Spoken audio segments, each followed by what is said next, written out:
So this fly is using a quill from a peacock eye, and I just wanted to show just briefly kind of how you can prepare one. If you want to do your own, you can purchase them as well. I do both.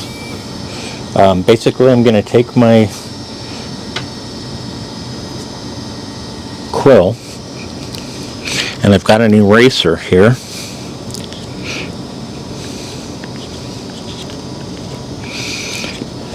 And I'm just going to run that eraser while I'm holding on back towards that direction, and then I'm going to kind of turn this around, because most of the fibers I want to get off are going to be coming off of this end.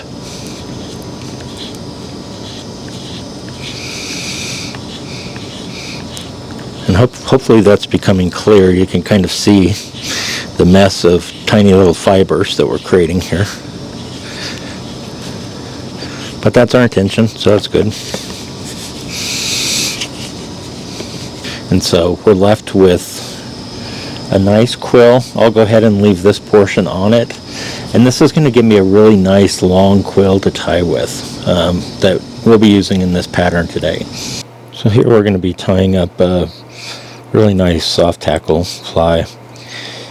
I really actually enjoy tying up the soft tackles, and I think they're underused. So I've got a size 16, just regular size nymph hook in my vise. I'm going to lay down this base of thread. I'm just using a 14-aught black shear.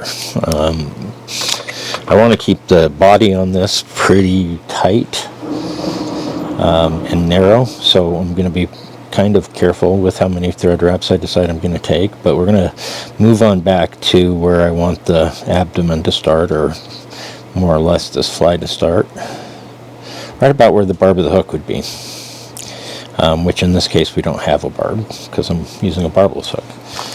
So for the tail on the fly, we're just going to use this piece of, it's yellow dyed partridge feather, and I want a pretty sparse tail, so I'm just going to grab a small number of these.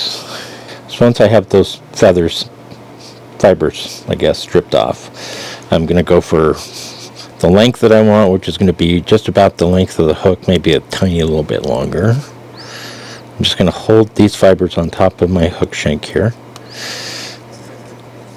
We'll go ahead and take an initial wrap here just to hold things in place. Then I'm just going to come back on it. And I'll spin my thread counterclockwise a little bit just so that I can get it to flatten out somewhat. Try to maintain that streamlined body, but you can see it's a pretty sparse tail that we're putting on this pattern. So we're calling it the Mallard Quill because we're going to use a quill, not from a mallard. We'll use a quill from peacock. I'm going to go ahead and trim the butt ends off here. About like that. And with that, I'm just going to go ahead and reach for the quill that we're going to be using today. And this one I stripped myself. It's just a peacock quill. I stripped it myself because it gives me a little bit more length. I purchase them from time to time, but by stripping it myself, at least for me, I'm getting a little bit more of a length out of this, which is good because we've got a bit of a distance to travel up the shaft of the hook. So again, trying to focus on keeping that body narrow. So I'm just going to take this back to where our abdomen is going to start. I don't want to crank down too hard because it'll cut right through my quill here, and that's certainly not what I want to have happen. And from there, we'll just go ahead and work our way back up. So go ahead and trim off this piece here.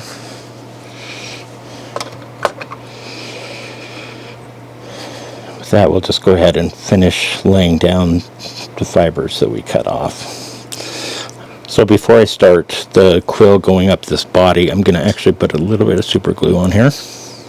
Zap-A-Gat, cement, whatever you call it.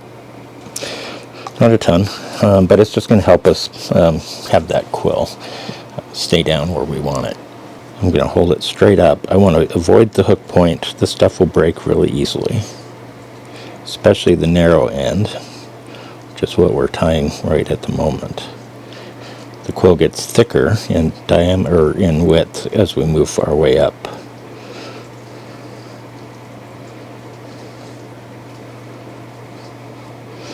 But quills just make a great body. Just be patient with them, because I've been impatient before and they break. Sometimes after I put a knot in, so I almost have to start all the way over. But you can see we're building up a nice streamlined body here, and that's what I'm going for. Go ahead and throw my thread over the top of that quill with a couple of good wraps, just so I know I can release it now from my hackle plier without getting in too much trouble.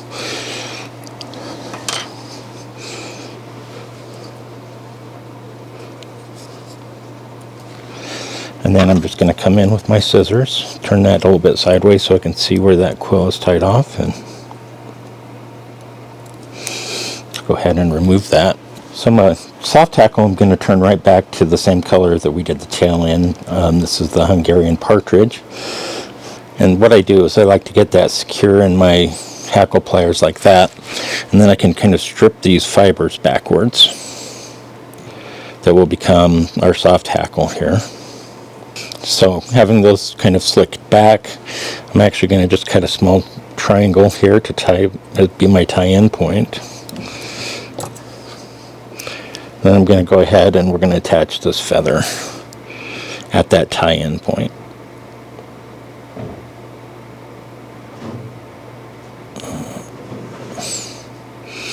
Make sure I've got a nice grasp on that with my thread. Just advance up a little ways towards the eye of the hook here. So from here I'm just going to grab my hackle pliers and I'm going to grab the stem.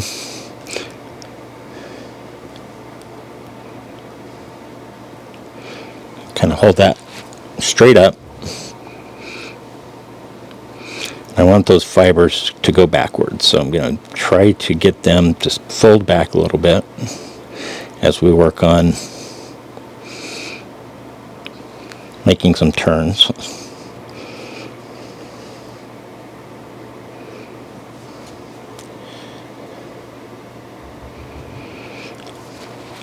And what I know I'll have to do is I'm going to have to stroke these back each time around,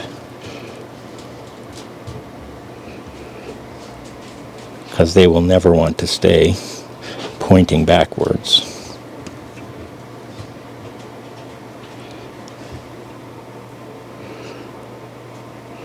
So with that, we're pretty good. We've got to tie off this stem, then we'll kind of clean up some of these fibers that went astray. But most importantly, I want to get my stem tied off here so I don't lose it.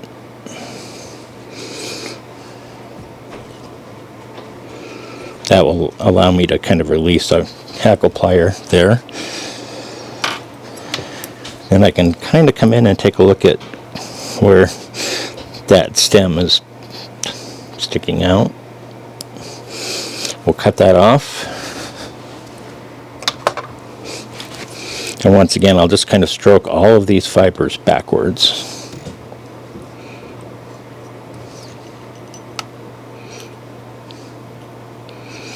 And if you wrap up on them just a little bit like I'm doing here, they'll stay in that backwards direction, which is what we're looking for in a nice soft hackle fly here.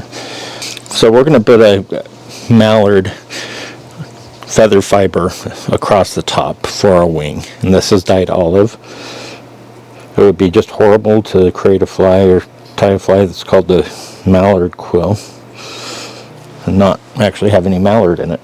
So what I've done is kind of pulled off a healthy bunch of these fibers, one off one side of the feather and another on the other side, and we're just going to put these two together.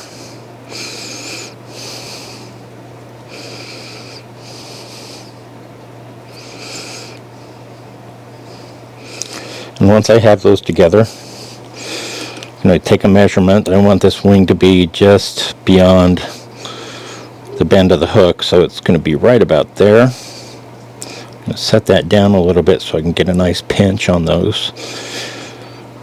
We'll turn our thread counterclockwise so it doesn't go over the shank of the hook here.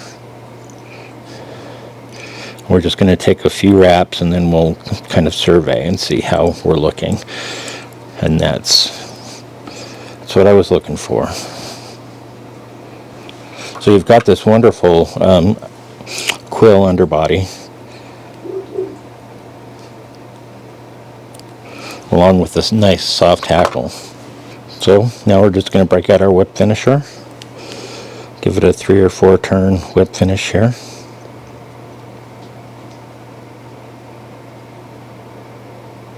I always get carried away and say 3 or 4 and then do 15.